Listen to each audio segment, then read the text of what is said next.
I've been playing outdoors since I was a kid, standing by the front door at around 2 years old, hollering, side, side, side, trying to get my mom to let me go play outside. Now, after 30 plus years working in the outdoor business, I'm dropping insider conversations every week with the brand leaders, guides, marketers, CEOs, and others to make the outdoor industry a trillion-dollar juggernaut that drives product innovation, revenue, and public policy for everything outdoors. I'm Rick Sayes. Welcome to the Outdoor Biz Podcast. Welcome to episode 428 of the Outdoor Biz Podcast with Mari Bodensteiner from Space Trailers. Mari grew up on the backwaters of the upper Mississippi. She is an avid hiker and amateur angler. Before her career in marketing, she taught English and Rhetoric at several universities across the country. Additionally, she contracted with the State Department to develop international educational programs in Southeast Asia and Eastern Europe. She currently works to grow the Space Trailers brand and is most inspired by the passionate consumers she gets to interact with each and every day. Welcome to the show, Mari. Thanks, Rick. Good to be talking to you in dry Minnesota. I'm here in dry California. I guess the whole... That's right. Not the whole country's dry, but... I know. That, like I said, we're into January now without any snow, and I'm getting excited to get on the ice and ice fish and snowshoe, but I'm anxiously awaiting for these snowfalls to come. Yeah, we are too. The same. Yeah, we always need water. Let's start off with your first outdoor experience. What was that like? Oh, my first outdoor experience. Well, I grew up in Minnesota, so a few come to mind. We're, so privileged to have 4 distinct seasons. So we get summer, fall, winter, and spring. And growing up here, on the lakes and on the rivers, I grew up in Red Wing, Minnesota, which sits here on the Mississippi River, and going ice skating on frozen ponds or fishing on the lake. First time fishing, I went out with my uncle and cousins, and I was young and obviously quite the amateur. I was probably in kindergarten or first grade, and wow. I threw a line in and I hooked a big catfish right away, but no one believed me. I had no idea how to reel that fish in, and so stubborn me just started walking up shore to drag the catfish to the shore, to the beach. There catch my first fish, which was pretty memorable for me. That's pretty cool. And since then, I've just loved. We've got a lot of beautiful trout streams here, and learning to fly fish, and spending any times out on the creeks and rivers. Yeah, you guys have a lot of great things to do out there. It's super fun. Yeah. And I saw your degrees in education. Are you still working in education at all?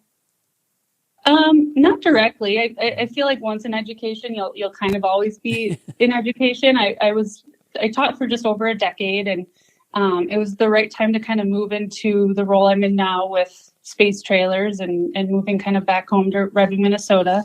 But just having that lifelong learning instilled in me has really helped me shape kind of the career path I've chosen. Yeah. In education, I taught freshman rhetoric at the university level for quite a while, and now I'm a director of marketing for Space Trailers. And it's funny how much they connect and talking with freshmen about rhetoric and ethos, pathos, logos, and looking at that communication messaging and how that just directly translates to marketing messaging and how we're communicating here with our customers. Yeah, it seems like we're all, especially maybe, I guess in any industry, you're probably always educating people on what you do. It seems like it's more prevalent in the outdoor space because people look at you going, wait, you work what? You do what? How's that work? Exactly. How did you get lucky to do that? Exactly. I think trying to convince kids to buy into your curriculum versus consumers to understand your product is quite similar in a sense. Yeah, that's right, yeah. So before you started Space Trailers, what jobs were you, Chris and Rich, doing? So Chris and Rich have been working together for over 30 years. Oh, they've wow. known each other for quite a while, and they've had such a strong manufacturing background. They've built quite a few companies together. They're very big entrepreneurs. And it came at the right time. Rich is my father, so I'm working with my family and that dynamic too. So cool. We get to work together and kind of have the best parts of the product development and taking it to market and designing new things. But starting with Space Trailers, they bought that company from 2 very eccentric brothers who are from Minnesota. So Space Trailers. It's just a lightweight sport trailer. It started in 2 brothers' garages. Is it space because of its extra space, or it's space because they were a little spacey? I'm going to say the first, but it may be a combination of both. Okay. Yep. Yeah, one brother was a NASA scientist, and the other was the inventor of rollerblades. Oh, and wow. So, they were towards the end of their careers and getting ready to retire, but they wanted to create this trailer, and they made a pact together as brothers to, continue purchasing fuel efficient cars, but they knew that space was an issue, and from kind of those conversations around a campfire, they designed and developed space trailers. And so how many years had they had it before when you guys took over? Yeah, Space Trailer started in 2009. Okay. So it's been around for quite a few years now. Mm-hmm. And then in 2021, was when Chris and Rich purchased it and moved operations to Red Wing, Minnesota. Mm-hmm. And then they could kind of start with a full manufacturing facility versus kind of the slower one-off builds. So were those guys doing one-offs, making it in their garage kind of thing? Yeah. Got you. Yeah. And so your Chris and Rich's production background allows you to not mass produce them, but produce them on a larger scale. Are they made in Red Wing, and do you have a factory there? Yes. So trailers are made and manufactured in Red Wing, Minnesota. Cool. We have a full production facility with some amazing, builders.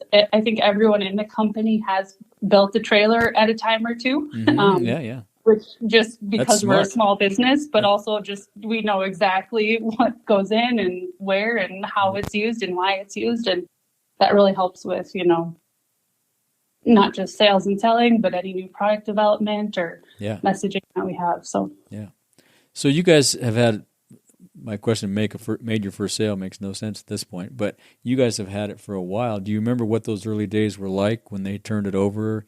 Was sales? Yeah. Did they just pick up? Did they have a pipeline? What did that look like? Yeah, that's a great question. I think what's more memorable for me is not the first sale, but our pickups. So right at that, 2021 year, we were all at home and customers had that time to travel. They were working remotely. So we had about 80% of our trailer builds were pickups. So people were coming to Red Wing, Minnesota to pick up their new trailer. Uh-huh. And so getting to see families on like a cross-country road trip and the excitement of the trailer and in the parking lot unloading their jam-packed vehicle and getting that extra space back in the car with bikes and kayaks was so fun to see. And we're at about 50-50. So with our trailers, they're compact, lightweight trailers, but they can also be stored vertically. And so with that, we can ship a trailer to your front door vertically on a pallet. Mm-hmm. So, I think as we transition back into a hybrid workplace or, less flexibility in that sense, that we are shipping more trailers now than we were a few years ago. So you actually ship them. How does that work? Yeah. So the trailers, what's really unique is they have these space bumpers on the back. And so if you have a small garage or not a lot of space for storage or in a townhouse or, HOA rules and regulations, you can tip it straight up on its back. The tongue is bolted on, not welded, so that tongue just flips down. So it has a really narrow profile. You can just shove it to the back of your garage right out of the way until you're ready to use it. Very cool. Yeah. And so when you ship them, though, they must go on like automotive trucks kind of thing, truck and trailer thing. When you ship them, we send them, we usually, so they'll go vertically on a pallet. So gotcha. The canopy is removable, so you do get like an open utility trailer or a weather-tight enclosed trailer. Okay. If it's vertically on a pallet, we'll flip that canopy lid inside the trailer, and then wrap it within itself. So right, gotcha. That makes sense. It's secure on the trailer. Yeah. So and it can be inside a big trailer instead of out in the weather as it goes wherever it's going. Yeah, that makes sense. Right. Yeah. So it's always in a semi-protected traveling cross country in that sense. Very cool. So there's 4 basic configurations to start your build. What are the 4? Walk us through the 4 configurations first. So for trailers, I think, so we have 2 models, a high rider or a low rider. Mm-hmm. And really that only difference is how we mount that spring leaf to an axle. Okay. So, and it's just raising that profile of the bed. You're not getting more of an axle clearance in a sense, but rather that whole bed is raising up or down. So all of our trailer frames are a 4x7 bed. Mm-hmm. And then you can choose between a high rider and a low rider. Typically, if you're looking at like the receiving hitch on your vehicle, a van, for instance, a minivan, your receiver hitch is going to be a lot lower to the ground than, let's say, a Jeep. So you can kind of choose based on preference. And then last year in 2023, we launched a new High Rider XL. So we created a new trailer that has 20% more space. Everyone who saw the trailer loved it, but they wanted us to go higher. And so having those higher sides, a heavier axle, and then additional welds to carry more gear, more space. So that's the one that you could use to use more to take off road kind of thing. Yeah, that has a welded tongue, extra support bars on that tongue. Yeah. So looks pretty beefy. Yeah.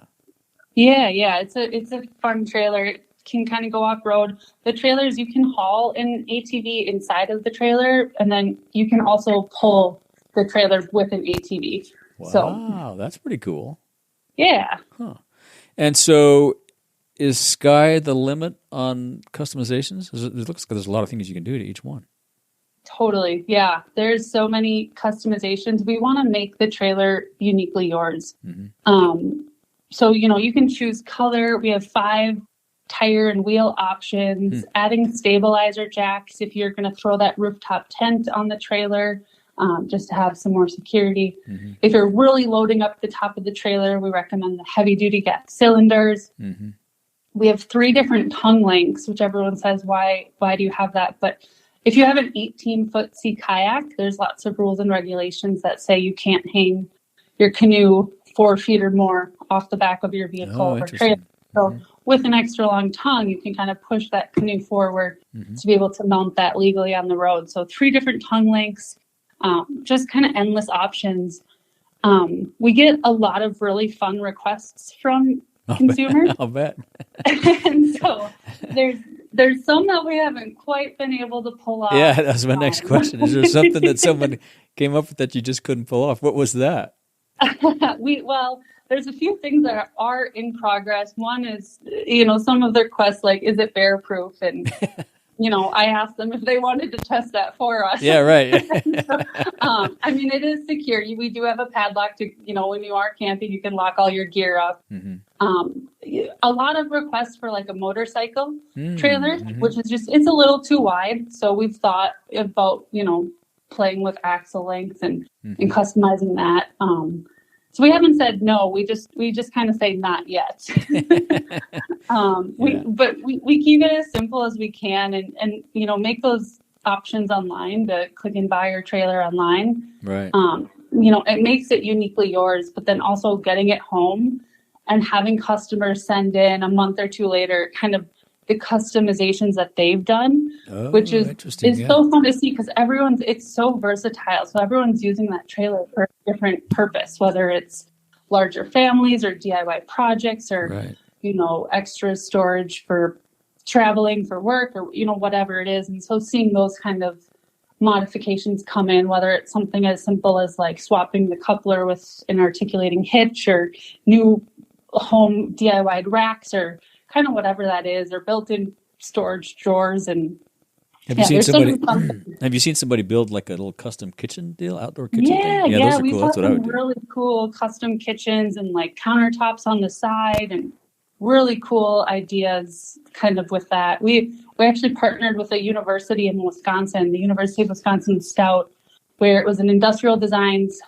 final project to customize the trailer with a kitchen design. So that was super fun to see students like ingenuity and developing, an actual product and kind of seeing what they come up with in that. Very cool. Do you guys ever do any contests?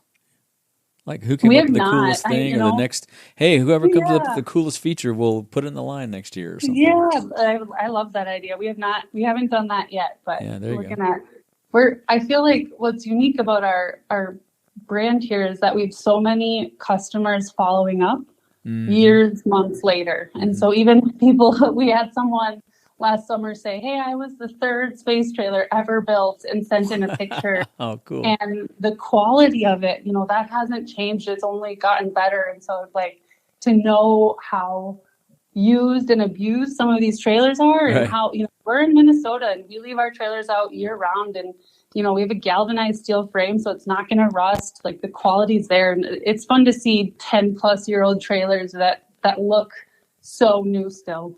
That's a pretty cool community. Have you guys met up with a bunch of folks, done a big camp out? Not a camp out. We have met up with quite a few. Any consumer trade show we go to, we are putting the call out, telling them to come by to the booth and say hi and share pictures. There's some really cool groups on like social media that we aren't actually affiliated with, but they were all kind of consumer driven. So we'll send a lot of people there that have questions or concerns, and they can usually answer a lot faster than us sometimes. Right, that makes sense, yeah. Hey, are you a t-shirt fanatic like me? I'm always on the lookout for new t-shirts. I have a collection of tees with funny sayings, inspiring graphics, or just something with a simple message, and I often find them at TeePublic. TeePublic has all kinds of apparel, including Outdoor Biz tees, hats, and more. Visit ricksays.com/teepublic and find something to add to your tee collection today. I know you have one. That's ricksays.com/teepublic. Now, back to the show. Do you sell through any retailers or RV dealers, or it's strictly just direct? We're right now strictly direct. So we've kind of found that, they can click and buy online. Yeah. That is, a challenge in itself, because it is a trailer and people want to kick those tires and see it. So we have a showroom in Red Wing, Minnesota, but that is something that we look at, and, how can we get our trailers on display more? Yeah, that'd be interesting especially the folks. Yeah, the folks way out here in the West, it's a long way. Yeah. But your website is great. I mean, I've checked it out a few times. It makes it easy to shop.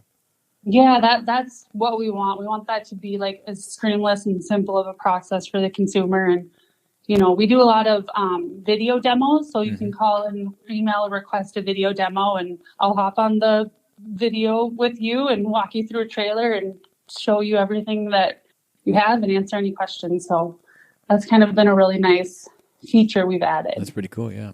So how often do you guys get outside yourselves? Oh, often.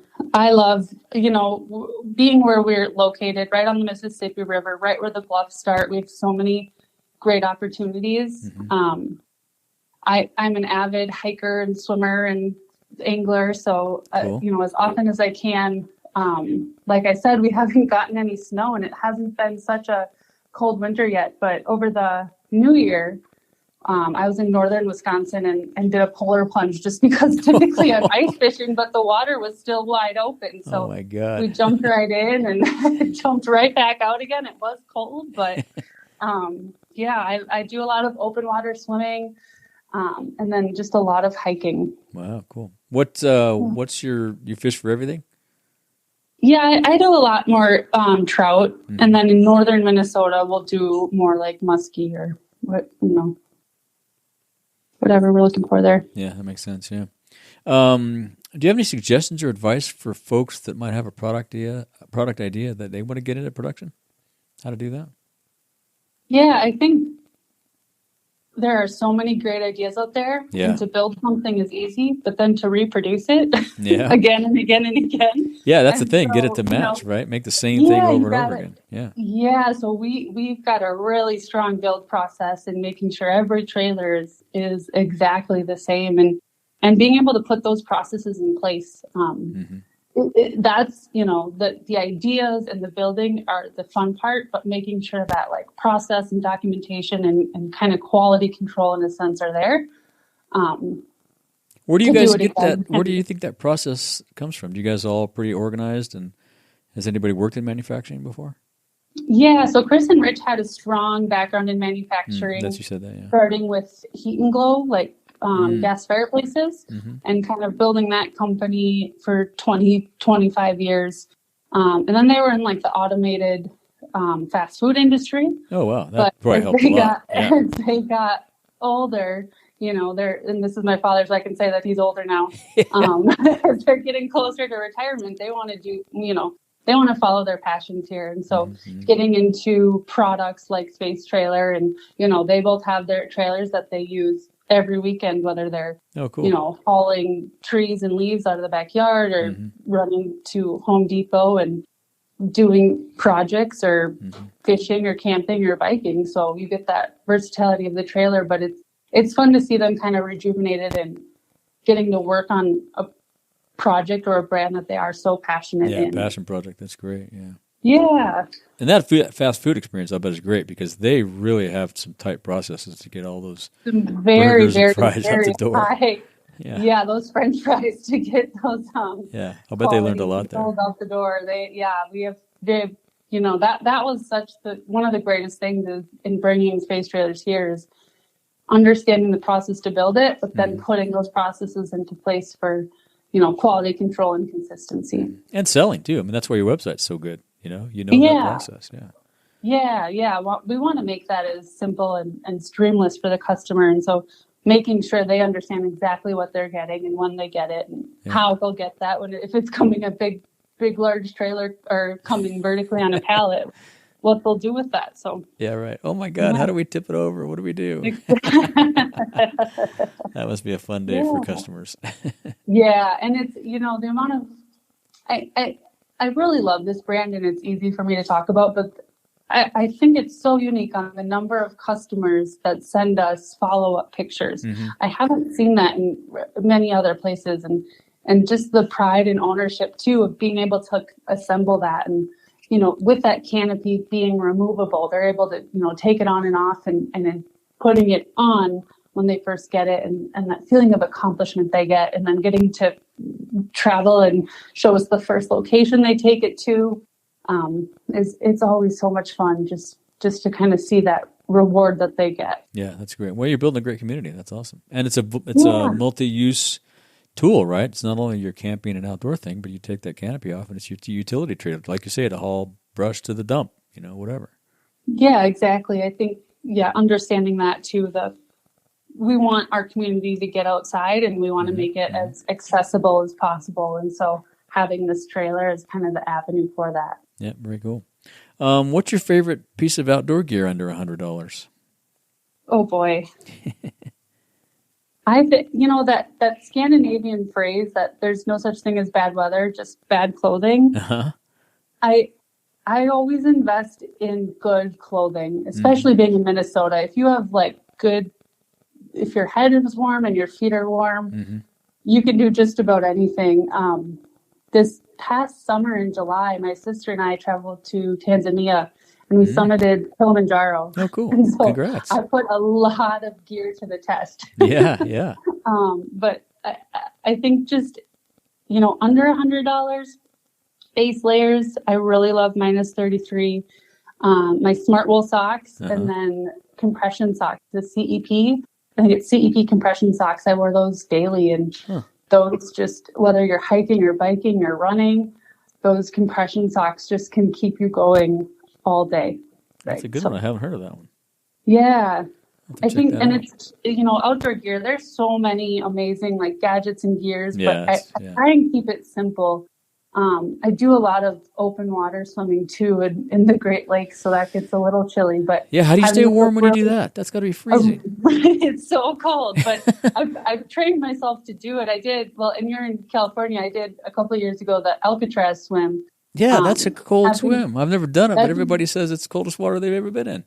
It is very, very cold. I had a Blue 70 neoprene swim cap. And again, as long as your hands and feet are cold or warm, you're able to kind of do those things. So I think that was $40. Okay.